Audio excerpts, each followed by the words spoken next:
Ang kinabuhi sa usa ka tawo pwedeng mausab sa usa lang kapag pamilok. Sama sa atong sender karon nga itago lang nato sa pangan nga Rick. Kundiin, nagsugod o kasamok siyang kinabuhi sa usa lang kasayop nga iyang nabuhat. Naguba ang iyang pamilya, ang iyang tibuok pagkatao.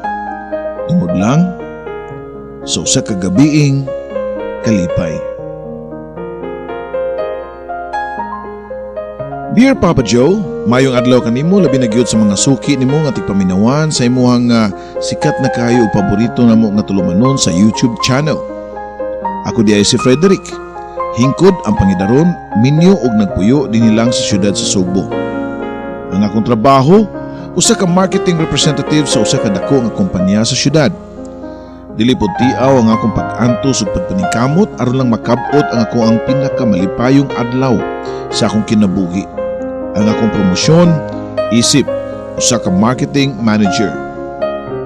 Wa ko magdahom nga sa kadaghan namo nga mga qualified nga pwedeng ma-promote isip usa ka manager, ako pa ang nakaangkon niini.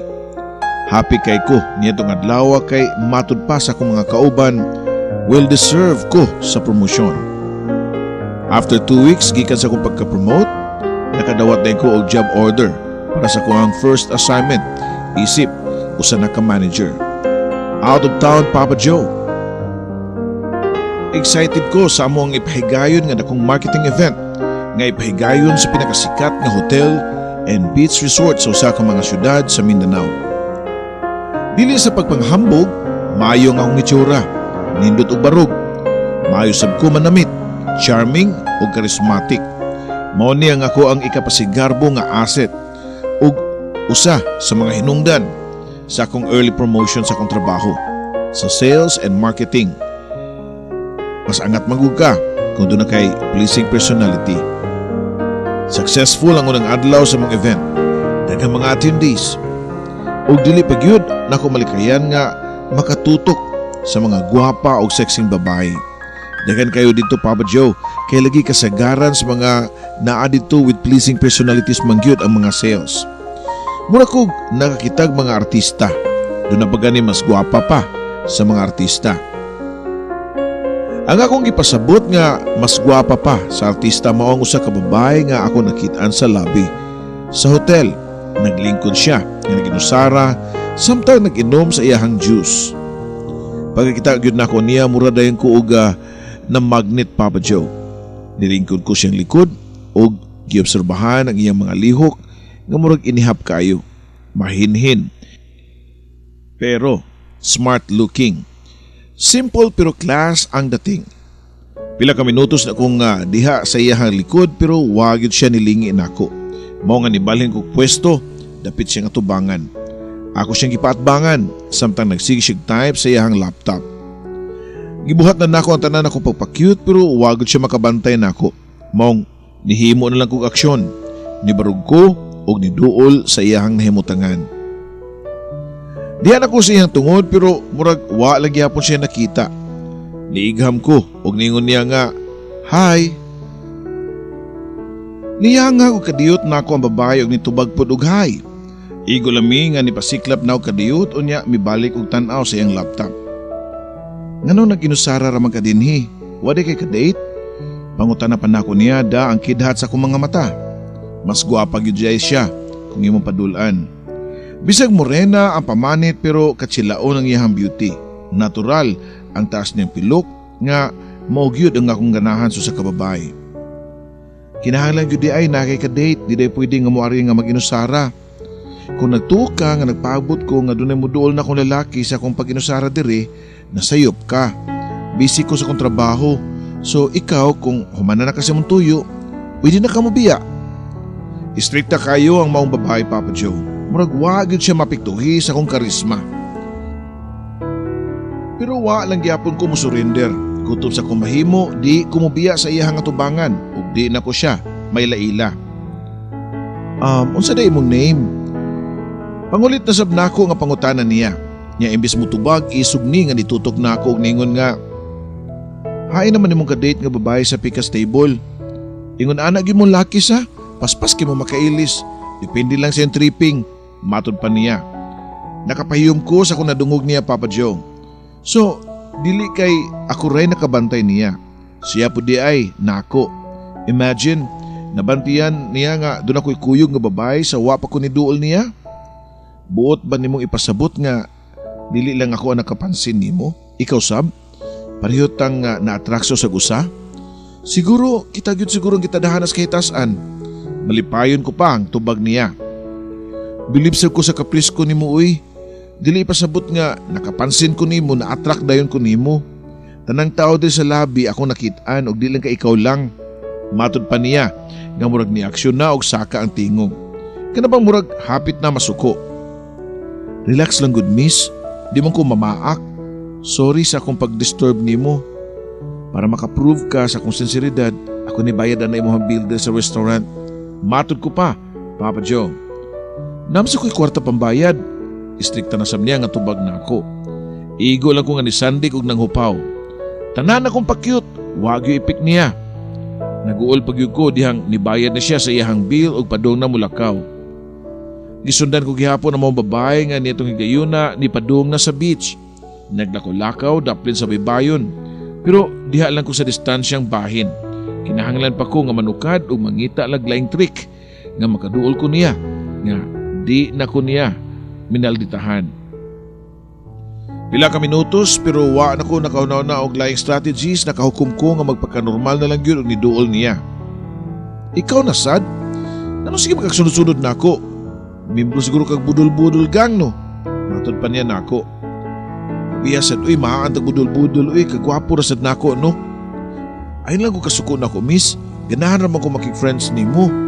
Istorya lang good, pawas ka laay ba? Matod ko pa. Nihilom ang babae ug murag ni kalma mao nagkato ang akong gipaabot. Anad kong sales talk, kay mao guna nga akong nature sa trabaho. Isugdan dayon nako ang pagbaligya sa akong kagalingon ngadto niya. Gibida na akong tanan na akong mga accomplishments. Gisulti na ako niya ang akong name, address, ug kung pwede pa lang i-appeal ang signature Papa Joe para lang gyud makuha nako ang iyang atensyon. Nilampos mapug ko sa akong strategy. Nikubit sa paon ug nitubay sa akong mga gibida niya. Pero misteryoso lang gihapon siya kay wa gyud siya magpailan nako. Miss, murag nasulti naman siguro nako tanan sa ko ang biography pero murag ikaw wala man jud ka mutugan bisag name na lang nimo. Matug ko pa niya. Gitanaw siya nako ug ni smile ug nitubag nga, just call me Aliyah and I'm a writer. Wow, exciting. Unsa di ka ka-writer? Unsa man sa imong isuwat nimo? Pangutana pa nako niya ug usab. Pero wa na siya motubag. Hinuon kalit lang nga nagkabag-id ang among isikabukton samtang hinay mi nga nanglakaw sa baybayon. Nakalitan lang ko sa sunod nga nahitabo. Murag aksidente nga nagkuptanay ang among duha ka kamot pero kung aksidente pa to. Nganong wa man mi mubuhi sa usa-usa.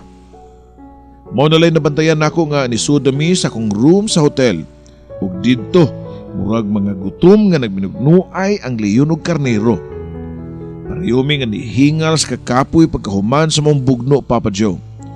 Daghan pa unta akong mga pangutanan niya, sama siyang apelyido, address ug uban pa. Pero tungod sa kakapoy, parihuming duha nga nakatug.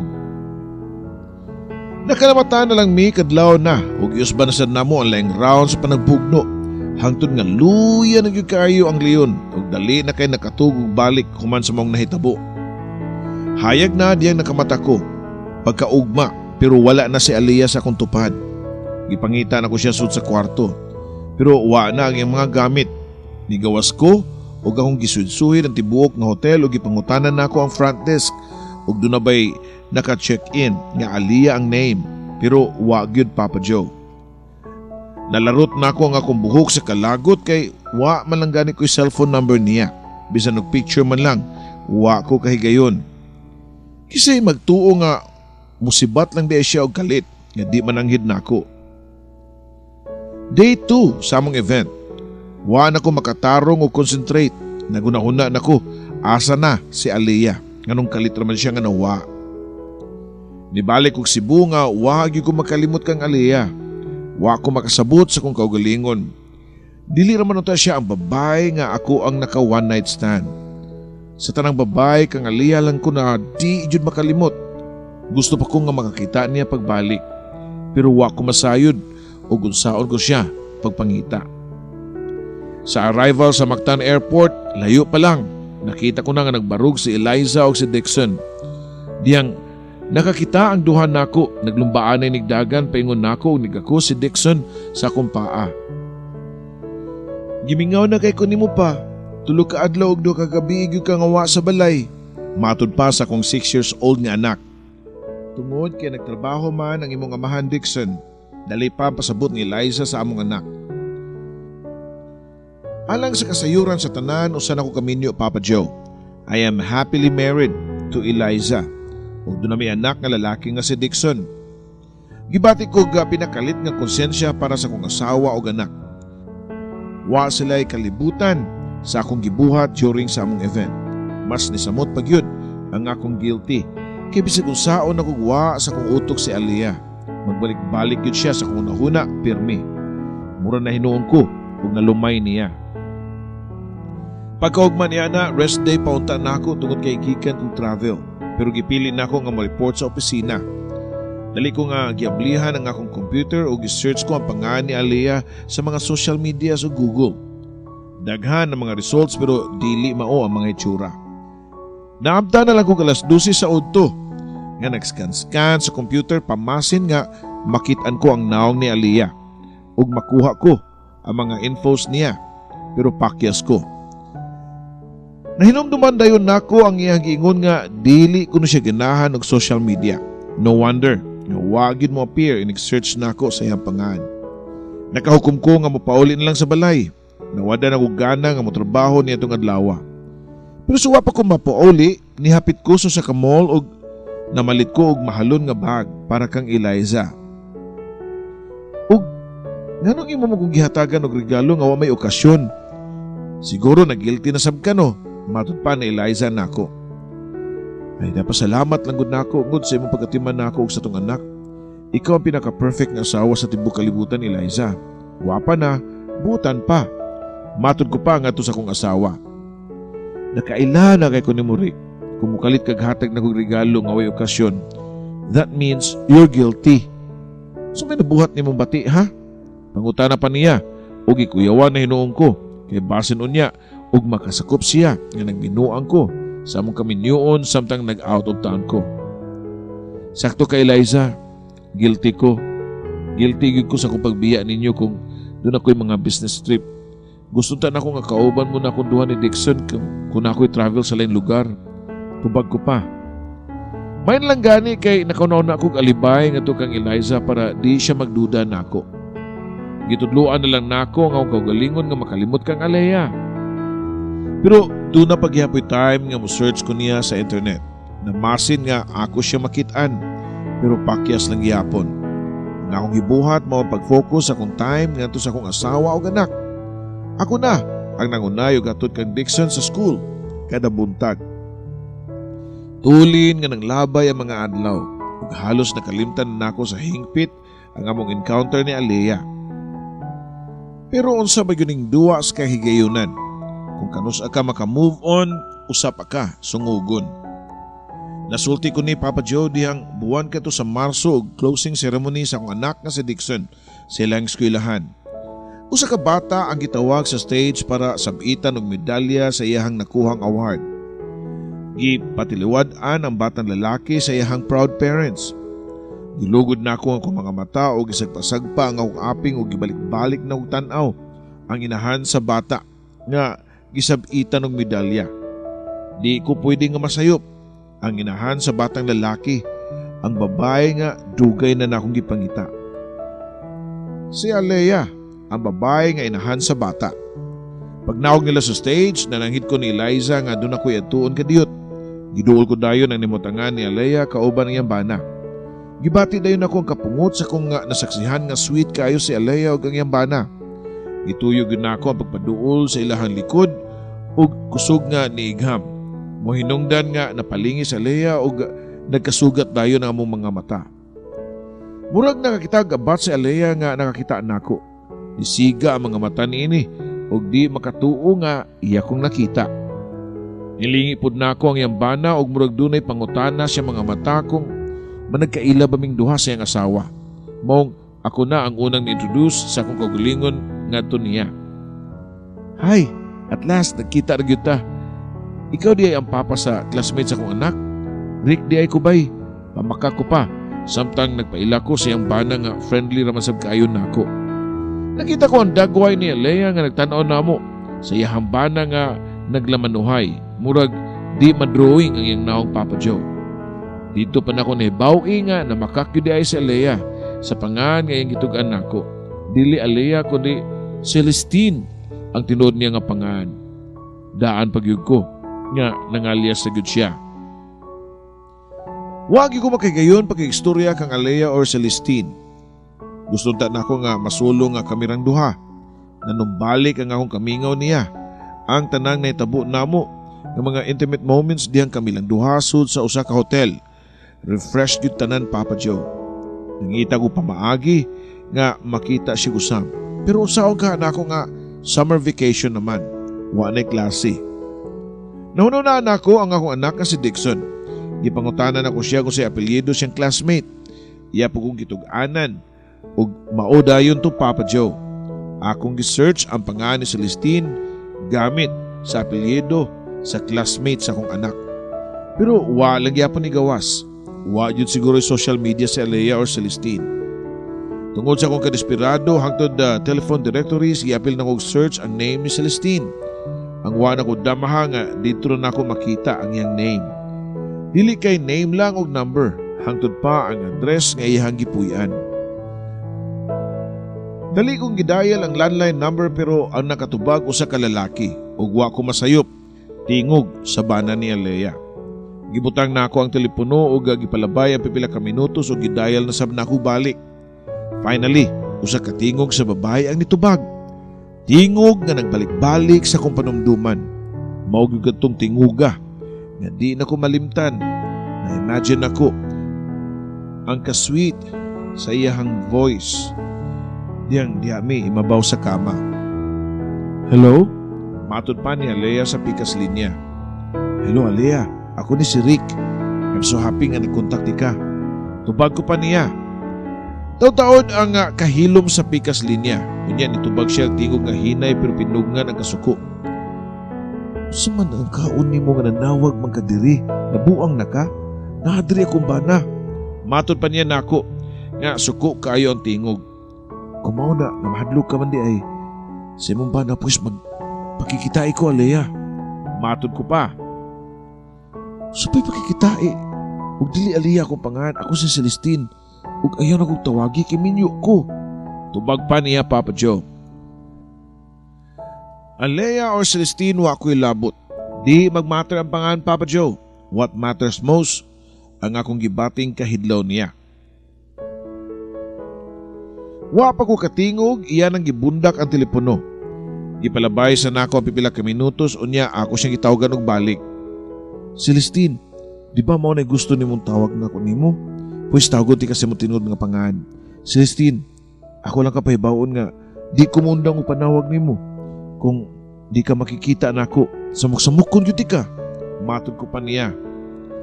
Nabuang nagyud ka? Sige mao man ka na gusto nimo, makikita ko nimo para mundang na ka. Suko pa nga tubag niya. Gusto ni Celestine nga sa usa ka mall mi magkita. Sa usa ka children's department. Nagpili siya ga usa ka suok nga dapit. Wa kay tao. Nagpasumangil siya nga nagpili-pili dihang niduol ko niya. Karon nga nasayod ka ng aminyo ko, hinaot pa nga kalimtan ako nimo sa atong naitabo nato. Hinay pang sulti niya nako. Kibaw ka bang anong nagrigor nga akong utok tungod kay di kalit ka lagkawa. Imong lang ko gibiyaan nga way pananghid.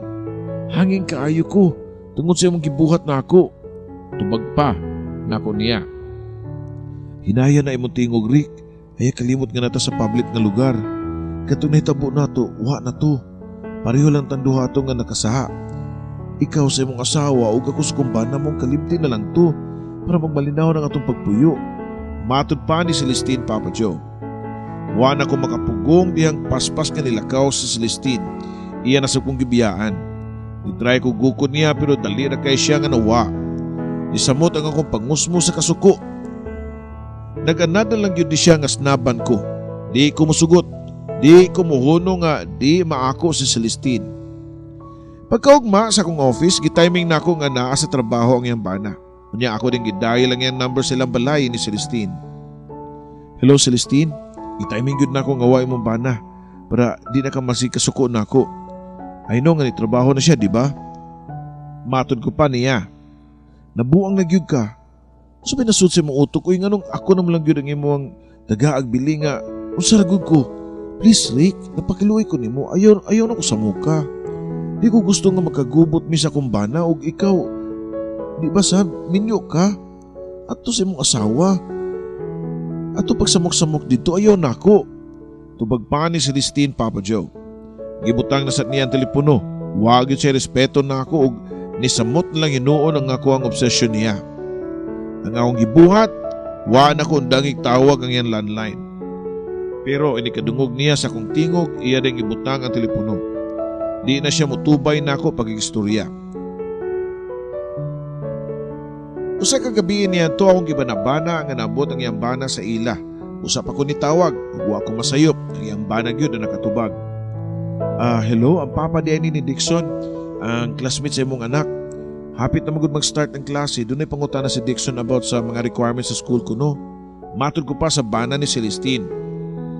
Wala ba ko'y idea ana? Si Celestine ang sweeto ana bay?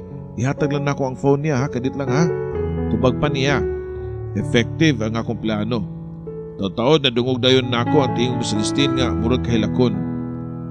Hello? Sa may tatuyo? Papretend pa nga pangutanan ni Celestine nako. Nasayad ko nga naalang siya sa duol siyang bana. Paminaw Celestine, hindi ka makikita nako, isulti nako ang nitabo na tundua sa mong bana. Tubag ko pa. Unya, ako nang ibutang ang telepono. Tuod man, napugo sa Celestine pagkikita nako sa ka-restaurant nga mingaw nga nimutang sa may bukid nga bahin. Pagkakita pa lang nako niya nga naglakaw paingon nako, excited kayo ko o gisugat nako siya. Dayon akong gigakos og hugot kayo. I miss you kayo, Alea. Celestine, bisan mo sa pangani mo, di mo usab akong gibati ni mo. Salamat kay nito nga ka. Matod ko pa niya, pero kusog na tukmod ang gibawas na ako og unya gisundan pa og duha ka sunod-sunod nga sagpa sa akong aping. I'm sure wala ka na sa mamay panguna-una. Wa ka mawaw sa imong kaugalingon bisag makonsensya lang ka sa imong anak. Singhag pa niya nako, Papa Joe. Bitaw Rick, sakto si Celestine. Wa ka makonsensya bisag gamay, bisag kang Dixon na lang. O di baka diri nako. Nilingi ko sa gikanan sa tingog, Papa Joe. Galit lang nga nito nga sila si Eliza kauban ang bana ni Celestine nga iso kay naong. Namuwaki ni sa kasuko nako ug gamay na lang kuwang mapatay na siguro ko niya. Wag ko magtuo nga nisulti di ay si Celestine siyang bana ug hangtod pa kang Eliza. Nasayod na di ay sila tanan ug ako ang ilang gisurpresa. Ako ang ilang giset up, Papa Joe. Mura kog nagisa sa kong kaugalingong mantika. Isog nga ni duol na ako ang bana ni Celestine ug puwa kay naw nga kuwang na lang nga mulugwa ang mga ugat sa liog.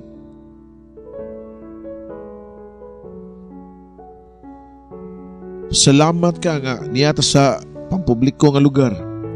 Doon ako'y reputasyon nga giprotektahan.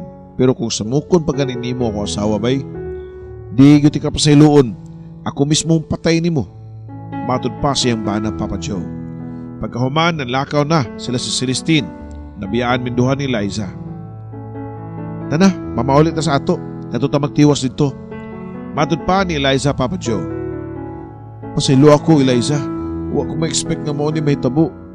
Wa sa ko kasabot sa kong galingon nga nung naingon ani ko, pero bisan pag nakasala ko nimo sa tong kaminyuon, di ko gusto nga masakitan ka. Di ko gusto nga mautoy masaksihan nimo sa tubangan na mo ni Celestine. Wa na ko mag-expect nga mapasaylo pa ko nimo, pero I hope lang nga makasabot ka. Tahor ako nga makasala. I tried my best nga pasabton siya, Papa Joe. Sa mga po nga ako mismo dili sure.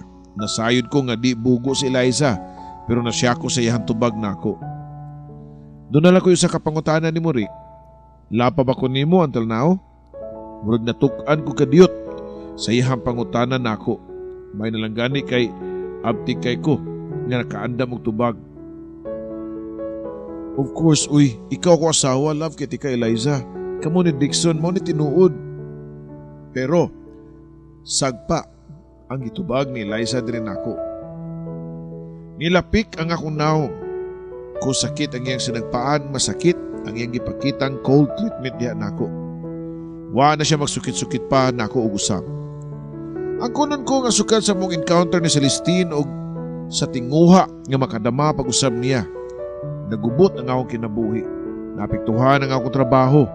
Daghan ko mga palpak sa work. In fact, kapila na ko tagaig memo o warning pagani gikan sa akong CEO. Usa ka adlaw niya to sa akong opisina gipatawag ko sa among general manager. Gusto na ko magmahay sa akong desisyon nga nag-promote ni Rick. Daghan ang nag-ilog sa imong posisyon pero ikaw ang akong gihatagan, ani. Kay dako ko paglantaw nimo. I really thought nga shine ka sa imong pagka-marketing manager pero nung sabay noon nga napawong man ang baga ani. Nawa naman ang interest nimo sa trabaho. Sige ka late. Nya. Pero ming absent-minded ug daghan pa kayong palpak sa trabaho. Consider this as my last warning nimo ha. Kung mahal pa nako akong trabaho, magbinutan gyud ko. Dili na ko magpakasayo pa. Kay last warning na good Papa Joe. Di-promise ko sa akong manager nga di na usbon ang akong kalapasan. Pero sa tinuod lang, wa ko ka-sure sa akong kaugalingon. Ambot ba nga murag gubot na magyud akong unahuna. Di paghihapon ko makalimot ni Celestine. Gibasol na ako akong kaugalingon nga nung ingon ni adto ko. Pagkahuman sa opisina, nihapit ko sa kaimnanan og didto. Gilumsan na ako ang kaugalingon sa bino. Agig pagpahungaw sa akong gibati. Lapas tong ang gabi na dihang naglangon-langon ako nga nipauli sa mua ug pag-ablig yun.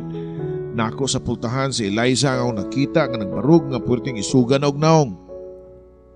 Diin ka nasabha? Nga nung naghubog-hubog na masag ka? Nigara nagyugada? Abi kay gipasagdan lang ti ka? Dilibot ipasabot nga nisabot ko nimog na pakihilom. Okay na nako, Rick. Dili ko okay. Sa tinudanay lang, murag bubuto ang akong kasing-kasing sa kasakit. Singag pa ni Eliza nako. Nakuratan ko sa gipakitang kaisog ni Eliza nitong higayuna. Naatol pagyud nga hubog ko. Galit lang nga murag napaw nga akong pananaw gihakop ko ang iyahang buhok o gibitad paingon sud sa mong kwarto. Unya didto ako siyang gilamparo paingon sa mong kama. Naghilak nga wa makatu si Eliza nga ako buhaton ang pagpasakit niya. Padayon ning naghilak samtang nagkaob sa katre nga wa man dayon ni makabangon sa paglamparo na ko niya. Ug didto nasudlan na sa giyawa ang akong utok, Papa Joe. Ambot pa nga lahi naman nga nilalang ang ako nakita nga nagkaob sa katre. Bisan og unsaon nako og lugots kong mata. Si Celestine naman ang ako nakita og dili man ang akong asawa. Nahagit na sa mga pagkatao sa akong lagpas kayo nga imahinasyon. Dali ko nga gikabayan si Liza o pinugos nga paagi gikuha ko ang iyang pagkababay niya itong tungura. Nilampos ko sa akong gibuhat. Okay ron ta. Kay doon naman ko'y katungod kay lagi asawa man ako si Liza. Ang akong problema lang kay samtang nagbuhat ko sa ingon, dili pa nga ni Liza ang akong gitawag kundi laing babae. Nagpanawag dahi ko sa pangani Celestine o dili ang pangani Liza. Pagkaugman niya na, late na sab ko nga nakamata. Nagdali-dali ko nga nangandam para mo duty sa kong trabaho. Wala si Eliza sud sa among kwarto og nitong mga higayuna. Pero wa magdugay na bati ko na ang iyang mga lakang nga nagduong nako. Seryoso kayong naong nini nga naghubag pa ang mga mata. Mubiya namin ni Dixon ni Rick, magbuwag na ta. Dili na nako matun ang imuhang mga sala ug imong mga insulto diri nako. Sobra na kaayo. Mo palayo na mi sa imong anak. Matod pa niya nako nga wa dayon ko makareact sa iyang gisulti. Duna pa ko'y hangover sa akong giinom pagkagabi. Unya, isugat pagyug ko ni Eliza og binuang nga balita. Eliza, ayo gani pagkomedya og ingon ana. Nakibaw ko nga dako ko atraso nimo. Ay kabalaka ato nang kaistoryaan inikabot nako gikastrabaho unya. Late na kay ko moadto pag opisina. Unya lang ta magstoryanay, okay? Matod ko pa niya ug nadali ko nga nilakaw paingon sa gawas para mo trabaho. Pagkabot ako sa opisina nitong adlaw, wa ko magdahom nga lain na sab nga dimalas ang ako nasugatan. Gipatawag din ko sa mong general manager dito siyang opisina ug sa way lipod-lipod giingnan ko niya nga you're fired. Ipasetol ug ipa-turnover na nako ang akong trabaho sa mupuli nako. Iyan akong gitaktak sa akong trabaho, Papa Joe. Dili na ko madawat nga wa na ko'y trabaho. Hinoon pwede pa man ko mga apply og lain pero magsugod na po ko sa uno ug lisod na siguro kung makaabot og sweldo nga pareho kadako sa akong sweldo sa mong kumpanya. Kung kanus ako na promote og nidako ang akong sweldo, nahanaw lang sab dayon ni tungod lang sa akong kabuang. Nakahila ko og nagbasol ko sa akong gibuhat nga gisayangan lang nako ang tanang oportunidad nga niabot sa akong kinabuhi. Kining tanan tungod lang sa kababahay. Kalit nga nisud sa kong nahuna nga akong asawa ug anak, si Eliza nga butan kay nga pagkaasawa nga almost perfect ug halos wala ko'y pangitaon pa niya. Pero nganong nagpakabuang pamanggigo ko og lain. Nagdali ko nga niuli sa mua basin maabtan pa nako sila si Eliza ug Dixon. Mangayo ko nilang pasaylo. Muluhod ko sa ilang atubangan para mapasaylo nila. Kaya na kong magsugod sa uno, di lang mawa ang akong asawa ug anak. Samtang nagdagan akong gisakyan, way puas akong pag-ampo sa Ginoo nga unta wa na sila nakalakaw. Nangay ko pasaylo sa Ginoo ni promise nga tagaan ko second chance para magbag-o ug ma-prove kang Eliza nga ngayan pa ko nga mahimo mayong bana ug amahan. Nagkurog ko nga nagliso sa siradura sa mong putahan dungan sa pag-ampo nga unta naapa si Eliza sud sa mong balay. Ngit-ngit ang sala. Mao nga nidiretso ko sa mong kwarto pag-abli ko pa sa putahan. Nakita ko nga naglingkod sa ngilit sa among katri si Eliza. Nakapangago ko sa kalipay ug daling nidangan pingon niya ug ako siyang gigakos ug hugot kayo. Salamat sa Ginoo nga niapa mo, kamo sa kong anak. Wa pa mo biya nako. Matod ko pa niya dungan sa kong pagluhod ug pagpangayag pasaylo niya. Bisan og nakasala ka nako, pero girespeto gyapon ti ka Rick. Ikaw paghihapon ang amahan sa atong anak. Mo nga gipaabot ko ti ka nga makauli para formal ko o kami nga mananghid nimo. Magpalayo namin ni Dixon nimo. Gikuyawan ko sa iyang gisulti nako, Papa Joe. Abi nako og di nako nilalabiyaan. Nihila ko og nangaypasaylo niya. Pasaylo ako, Eliza. Nakaibaw ko kung sa kadako ang akong sala nimo. Yes, tinuod, di na ko bagay sa mong kabuutan pero kung dili ko niyo biyaan ni Dixon karon i-prove ko na ko inyo nga magbago na ko. Please, ayaw ko biyai. Wala ko'y trabaho, niya mawa na sa muna ko. Mag-unsa naman lang ko, Eliza.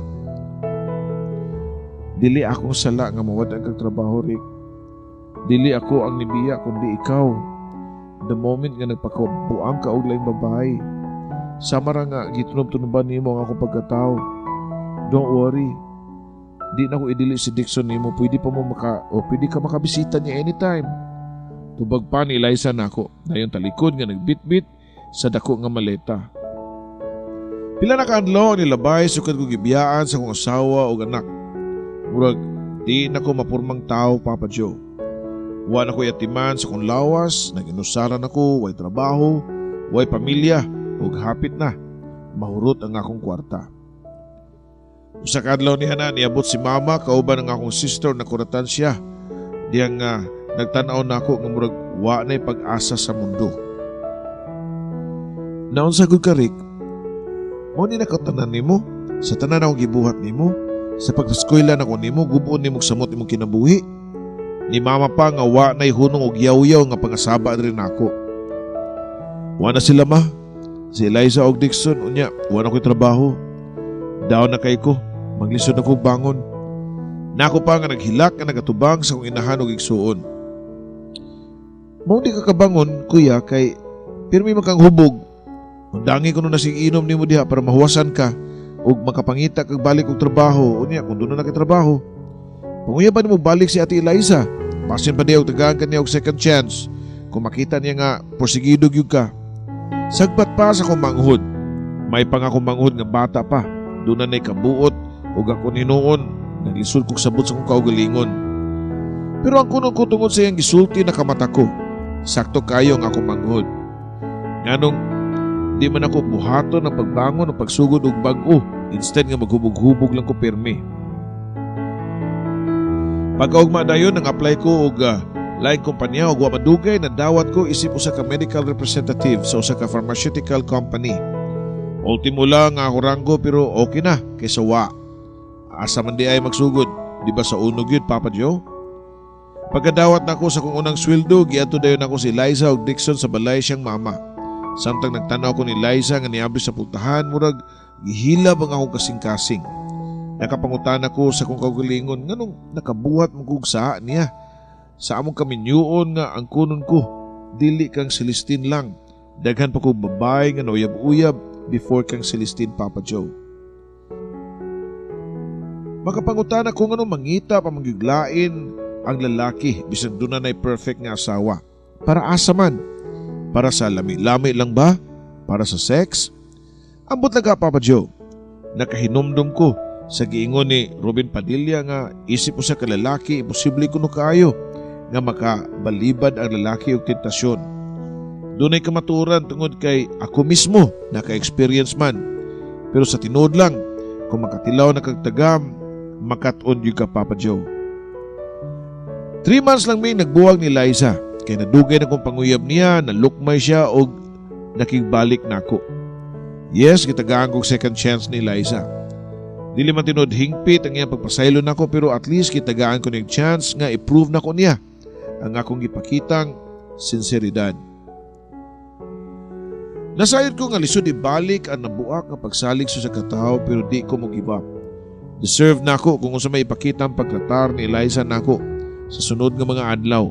Nakasako niya sa among relasyon o dapat lang nga ako ni bayaran. Sa pagkakaroon, Papa Joe, padayon lang gihapon mi sa among panagtipon ni Eliza o sa among anak nga si Dixon. Di man tinuod perfect, layo pa kayo sa tinuod kay sa gikaingon ko na, lisod na ibalik ang traso sa katao. Pero slowly and surely, nagampo ko nga maabot ka na. Kana sa dili madugay kay padayon ko sa pagpakitag kaayo sa akong asawa o anak. I'm trying hard to be a good husband and a father sa akong pamilya. Time heals. I know moabot ang adlaw nga mahibalik ra ang kalinaw o kalipay sa among pamuyo. Daghang kay salamat sa imong pagbasa sa istorya sa kinabuhi ug gugma, Papa Joe. Hinaut pa unta nga dunay mga importanteng leksyon nga makatunan ang inyong tigpaminawan. Dinhi na lang kutob, kini ang imong magtatampo, Frederick.